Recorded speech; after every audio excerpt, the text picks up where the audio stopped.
who believes in him shall not perish, but have everlasting life. For God did not send the Son into the world to judge the world, but that the world through him might be saved. He who believes in him is not judged. He who does not believe has been judged already, because he has not believed in the name of the only begotten Son of God. This is the judgment, that light has come into the world, and people love darkness rather than light, because their deeds are evil. For everyone who does evil hates the light, and does not come to the light, for the fear that their deeds will be exposed. But he who practices the truth comes to the light, so his deeds may be carried out in God. Hey, can I have your attention for a few moments, please? I have something very important to share with you. What do you think happens after somebody dies? Do you think there's a heaven? And if there is one, do you think you're good enough to go there? Are you a good person? Well, we can find out by looking at a few of the 10 commandments that God gave in the Bible. How many lies have you told in your whole life? Have you ever taken something that didn't belong to you, irrespective of its value, even if it was small?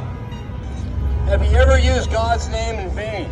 Oh my God, or Jesus Christ as a word of disgust?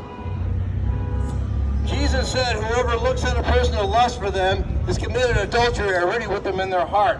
Have you ever looked at another person with lust? If you've broken those commandments by your own admission, you're a lying, thieving, blasphemer, and adulterer at heart. So here's a very important question. Will you be guilty on Judgment Day? If you're honest, you will be guilty. And the Bible says that all liars, thieves, blasphemers, and adulterers will end up in hell. Now, does that concern you? If you're found guilty and you end up in hell, this must concern you. You want to live, and you can.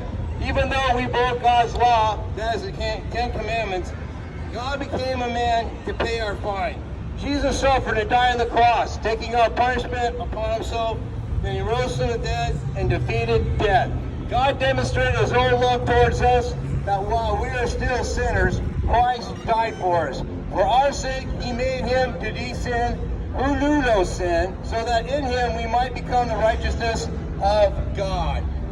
Jesus said this, I am the way, the truth, and the life. No one comes to the Father but through me. And there is salvation in no one else, for there is no other name under heaven given among men by which we must be saved. For there is one God, and there is one mediator between God and men, the man Christ Jesus. For God so loved the world that he gave his only begotten Son, and whoever believes in him shall not perish, but have everlasting life. For God did not send the Son into the world to judge the world, but that the world through him might be saved. That means because your fine was paid 2,000 years ago, God can legally dismiss your case. You can walk out of his courtroom. He can let you live forever because he's kind and rich in mercy. In order to be saved, you must repent. That is, turn from your sins and put your faith and trust in Jesus Christ like you would a parachute. So if you haven't repented and put your faith in Jesus alone for your eternal salvation, please do it today. You might not have tomorrow. So please, just think about what I said. Like I said, today is the day of salvation. Not next week or not tomorrow, but today is a day of salvation.